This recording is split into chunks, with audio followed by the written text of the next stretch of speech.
प्रणाम। मैं यदुवंशी। आतंक केवल अपराध, मजहब का गलत इस्तेमाल शर्मनाक ही नहीं भयंकर अपराध भी है।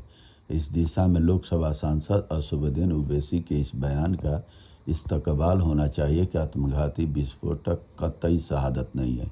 गौरतलब है कि दिल्ली विस्फोट के एक आरोपी डॉक्टर उमर उन नबी ने अपने एक वीडियो में आत्मघाती विस्फोट को शहादत बताया है।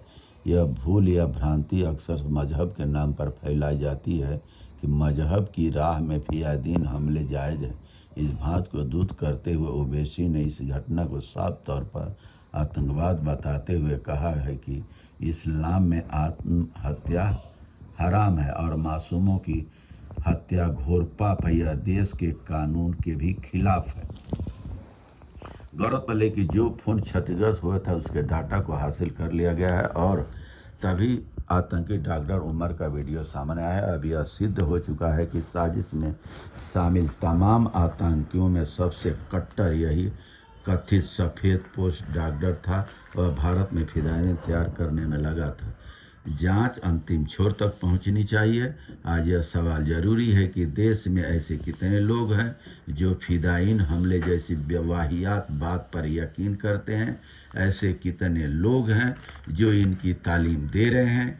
इस देश में किसी फिदायीन की ज़रूरत नहीं है। भारत एक धर्मनिरपेक्ष देश है। यहाँ की संस्कृति सत्य, अहिंसा, प्रेम, दया के आधार पर है। हमारे नागरिकों को आतंकवाद संबंधी किसी मुगालपे में नहीं रहना चाहिए। समाज में दहशत फैलाना भी गैर मजहबी काम है। सच्चा मजहब तो मिलकर रखना सिखाता है। भारतीय कानून की विशेषज्ञता रखने वाले ओवैसी ही नहीं, हम सभी पर संवैधानिक जिम्मेदारी भी है कि हम गलत को गलत और सही को सही कहते रहें।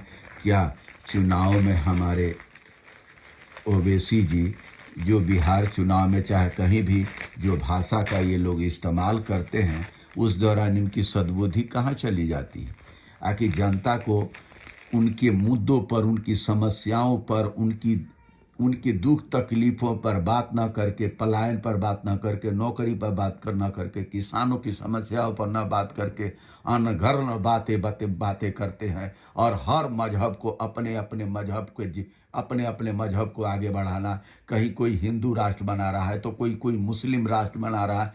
कट्टरता देश के अंदर दिन रात बढ़ती चली जा रही है। ओवैसी को वहाँ ज्ञान नहीं आता है कि कट्टरता किसी भी देश के लिए घातक होती है। जैसे पाकिस्तान को घातक बनी हुई है, बांग्लादेश को घातक बनी हुई है, ऐसे ही कट्टरता हमारे देश में भी बढ़ती चली जा रही है। और देश का संविधान हमारा खतरे में है और धर्मनिरपेक्षता और समाजवाद दोनों खतरे में पड़ गया है।